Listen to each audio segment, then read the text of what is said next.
भावांनो, मी आता सध्याला आळंदीमध्ये आहे आणि ही गर्दी बघा, फक्त अजून गर्दी भरपूर जास्त आहे. तर नमस्कार मित्रांनो, स्वागत आहे तुमचं अजून एका नवीन व्हिडिओमध्ये. आजचा ब्लॉग टोटल मराठीमध्ये असणार आहे, कारण आज माझं मन करते मराठीमध्ये ब्लॉग बनवता. आणि आज सकाळ सकाळी तुमचा भाऊ चाललेला आहे रोजच्या सारखं दूध प्यायला. सकाळ सकाळी म्हणणं चुकीचं आहे, कारण माझी सकाळी झालेली आहे 10:30 वाजता. तर आजकाल रात्री खूप लेट झोपतोय, त्यामुळे थोडा उशीर होतोय आणि आज आपल्याला जास्त काम पण नव्हतं, त्यामुळे थोडं लेट आलोय. दूध पिऊन झाल्यानंतर मी माघारी दुकानात जाऊन आपलं डेली प्रमाणे साफसफाईच्या कामाला लागतो.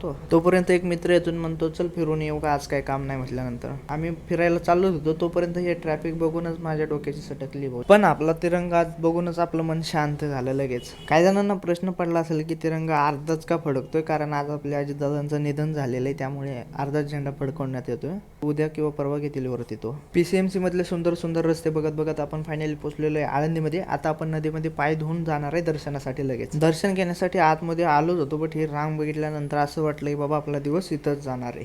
माऊलींचं दर्शन घेतल्यानंतर रोडवरूनच महाराजांचं दर्शन घेऊन आम्ही निघतो थेट आपल्या दुकानाकडे माघारी. आणि दुकानाकडे जाता जाता आपल्याला खूप उशीर होतो, त्यामुळे आपण थोडंसं एक ठिकाणी पिझ्झा खायला थांबतो. पिझ्झा खाल्ल्यानंतर आपण थेट इथून आपल्या रूमवरती जाणार आहे. आपला ब्लॉग आपल्याला इथं संपवावा लागणार आहे, कारण आपल्याला रूमवरती जायला खूप लेट होईल. तर भावांनो, आजच्या व्हिडिओमध्ये एवढंच. जर व्हिडिओ आवडला असेल तर व्हिडिओला एक लाईक करा आणि कमेंटमध्ये सांगा जर अजून तुम्हाला मराठी ब्लॉग्स पाहिजे असेल तर. भेटूया पुढच्या व्हिडिओमध्ये, तोपर्यंत बाय बाय.